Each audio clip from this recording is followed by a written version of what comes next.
അങ്ങനെ നമ്മുടെ വെക്കേഷൻ അവസാനിച്ചു. ഇന്ന് വീണ്ടും സ്കൂളിലേക്ക്. അപ്പോൾ ഇന്ന് ഞാൻ അവർക്ക് വേണ്ടിയിട്ട് ഉണ്ടാക്കിയിരിക്കുന്ന മിനി ഇഡ്ഡലിയും തക്കാളി ചട്നിയാണ് കേട്ടോ.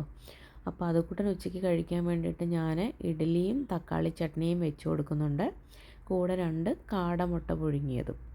അക്കൂട്ടന് പിന്നെ കറിയൊന്നും വേണ്ടാന്ന് പ്രത്യേകം പറഞ്ഞിട്ടുള്ളത് കൊണ്ട് ഞാൻ ഇഡ്ഡലിയിൽ കുറച്ച് പഞ്ചസാര ഇട്ട് വെച്ചിട്ടുണ്ട്.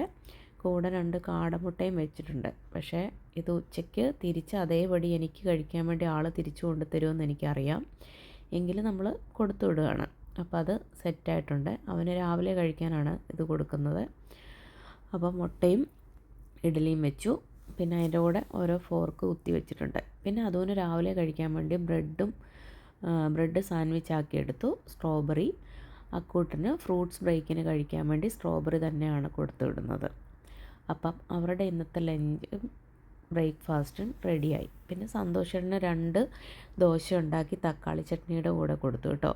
പിന്നെ ഇവിടെ നല്ല തണുപ്പായതുകൊണ്ട് ഞങ്ങൾ നാട്ടിൽ നിന്ന് വന്നപ്പോൾ തൊട്ട് എല്ലാവർക്കും പനിയാണ്. എനിക്ക് നല്ല പനിയുണ്ട്, ചുമയുണ്ട്. പനി മാറി കേട്ടോ, ദേഹത്ത് വേദന, ചുമ ഒക്കെ കൊണ്ട് നിൽക്കുന്നു. അപ്പോൾ അങ്ങനെ വെളിയിലിറങ്ങി.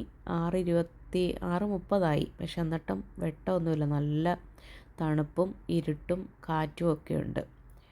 അപ്പോൾ അവരെ വിട്ട് കഴിഞ്ഞിട്ട് ഞാൻ വീണ്ടും വീട്ടിലേക്ക് വന്നു. ഇനിയിപ്പോൾ എനിക്ക് കുറച്ച് നേരം മൂടി പുതച്ചിടന്ന് സുഖമായിട്ട് കിടന്ന് ഉറങ്ങണം. അപ്പോൾ ഇത്രയേ ഉള്ളൂ.